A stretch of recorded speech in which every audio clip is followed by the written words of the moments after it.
ഇന്നലെ കണ്ണൂരിൽ ശ്രീമതി വീണ ജോർജിൻ്റെ നാടകം പൊളിഞ്ഞുവെന്ന് വ്യസനസമേതം കേരളത്തെ അറിയിക്കാൻ ഞങ്ങൾ ആഗ്രഹിക്കുകയാണ്. കാരണം ഇപ്പോൾ ഉള്ള ഭരണവിരുദ്ധതയ്ക്കും ആരോഗ്യവകുപ്പിനെതിരായിട്ടുള്ള വലിയ പ്രചരണങ്ങൾക്കും തടയിടുവാൻ വേണ്ടി ഇന്നലെ നടത്തിയ ആ പൊറാട്ട് നാടകം ജനങ്ങളെല്ലാം തിരിച്ചറിഞ്ഞു എന്നുള്ളത് ഇന്നെല്ലാവർക്കും വ്യക്തമായിരിക്കുകയാണ്. ഇന്ന് ബഹുമാനപ്പെട്ട രാജ്യത്തിൻ്റെ പ്രതിപക്ഷ നേതാവ് ശ്രീ രാഹുൽ ഗാന്ധി കണ്ണൂരിൽ കർഷകരുമായി സംവദിക്കുകയും തുടർന്ന് വയനാട്ടിൽ കോൺഗ്രസിൻ്റെ ഭവന പദ്ധതിയുടെ തറക്കല്ലിടൽ കർമ്മവും നിർവഹിക്കാൻ പോവുകയാണ്. ഈ അവസരത്തിലാണ് CPM കരുതിക്കൂട്ടി ചില PR ഏജൻസികളുടെ നിർദ്ദേശപ്രകാരം ഇങ്ങനെയൊരു നാടകം കളിച്ചത് എന്നുള്ളതാണ് ഞങ്ങൾ വിശ്വസിക്കുന്നത്. കാരണം ഇന്നലെ അവിടെയുണ്ടായ സംഭവവികാസങ്ങളിലെ വീഡിയോ ദൃശ്യങ്ങളിൽ നിന്ന് വളരെ വ്യക്തമാണ് എന്താണ് അവിടെ സംഭവിച്ചത്. നിങ്ങൾ സീൻ വൈസ് എടുത്തു. സീൻ 1 എന്താണ്? മന്ത്രി കാറിൽ നിന്ന് ഇറങ്ങി വരികയാണ്. സീൻ 2 എന്താണ്? KSUവിൻ്റെ ഒരു 4-5 പ്രവർത്തകർ കരിങ്കൊടി കാണിക്കാൻ വേണ്ടി മന്ത്രിയുടെ അടുക്കിലേക്ക് വരുന്നു. സീൻ 3 എന്താണ്? ഏതാണ്ട് ഒരു 50ഓളം പോലീസുകാർ, ഒരു KSU പ്രവർത്തകന് 10 പോലീസുകാർ എന്ന കണക്കെ ഏതാണ്ട് ഒരു 50ഓളം പോലീസുകാർ അവിടെയുണ്ട്. ഇവർ ചേർന്ന് KSU പ്രവർത്തകരെ പിടിച്ചു മാറ്റുകയും കരിങ്കൊടി പിടിച്ചു മേടിക്കുകയും മന്ത്രിയെ ഏകദേശം 10ഓളം പോലീസുകാർ ചേർന്ന് വലയം തീർക്കുകയും ചെയ്തതാണ് നമ്മൾ കണ്ടത്. സീൻ 4 എന്താണ്?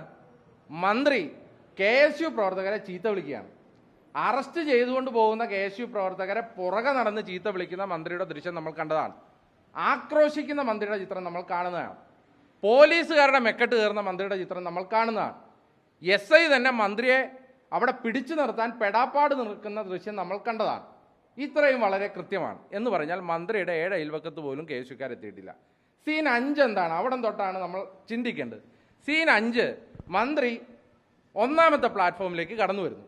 മാധ്യമങ്ങളോട് പറയുന്നു, നിങ്ങളാണ് ഈ KSUക്കാർക്ക് വളം വെച്ചു കൊടുക്കുന്നത്, നിങ്ങളില്ലായിരുന്നെങ്കിൽ ഇവരിവിടെ വരില്ലായിരുന്നു, നിങ്ങൾ പൊക്കോ, എനിക്ക് കുഴപ്പമില്ല, ഞാൻ നേരെ വന്ദേ ഭാരതിൽ കയറി പോകാൻ പോവുകയാണെന്ന് പറയും.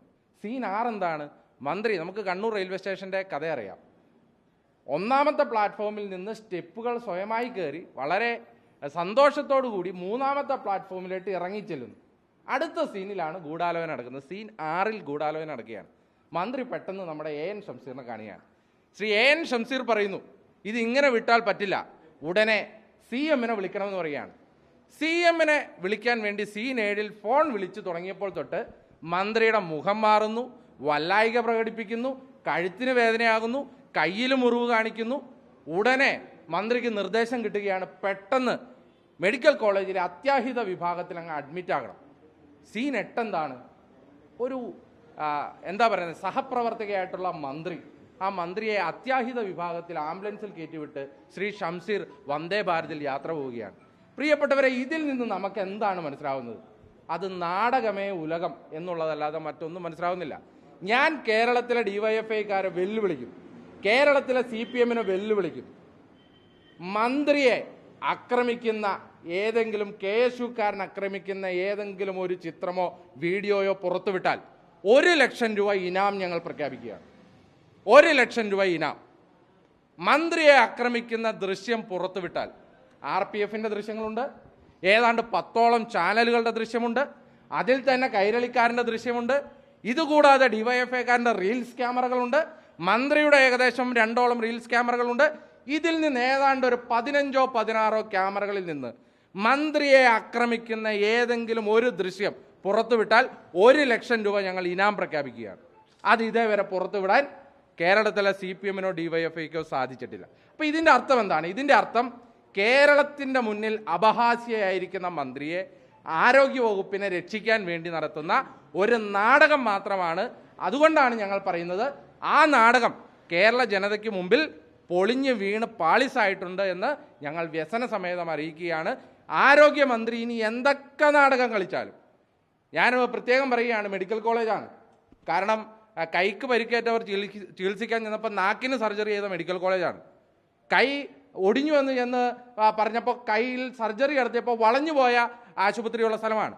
ഒരു ചെറിയ രോഗത്തിന് ചെന്നപ്പോൾ കണ്ണിന് കാഴ്ച നഷ്ടപ്പെട്ട സ്ഥലമാണ് ഈ മെഡിക്കൽ കോളേജിൽ. അതുകൊണ്ട് ബഹുമാനപ്പെട്ട മന്ത്രിയോട് ഞാൻ പറയാൻ ആഗ്രഹിക്കുകയാണ്, ദിവ്യയുടെയും നവീൻ ബാബുവിൻ്റെയൊക്കെ കേസുള്ള സ്ഥലമാണ്. CPM എന്തു വേണമെങ്കിലും ഈ തെരഞ്ഞെടുപ്പിന് മുമ്പ് കാണിക്കാൻ സാധ്യത ഉണ്ട്. അതുകൊണ്ട് BP കൂടുതലാണ് അല്ലെങ്കിൽ ഗുരുതരാവസ്ഥയിലേക്ക് മാറ്റിയെന്നൊക്കെ പറയുമ്പോൾ ഇത് താങ്കൾ തന്നെ ഭരിക്കുന്ന മെഡിക്കൽ കോളേജാണ് എന്നുള്ള ബോധ്യം താങ്കളുടെ ഉള്ളിലുണ്ടാകണം. പെട്ടെന്ന് തന്നെ ഈ നാടകം നിർത്തി പുറത്തു വരണമെന്നുള്ളൊരു അഭ്യർത്ഥന മാത്രമാണ് ഞങ്ങൾക്ക് തരാനുള്ളത്. ഈ വിഷയം മുഴുവൻ സർക്കാരിൻ്റെ കെടുകാര്യസ്ഥതയും ഭരണവിരുദ്ധതയും മറച്ചുവെക്കാൻ നടത്തിയ നാടകമാണ്. രാഹുൽ ഗാന്ധിയുടെ പരിപാടിയെ മൂടിവെക്കാൻ വേണ്ടി നടത്തിയ നാടകമാണ് എന്ന് ഉത്തരവാദിത്വത്തോടു കൂടി യൂത്ത് കോൺഗ്രസ് പറയുകയാണ്.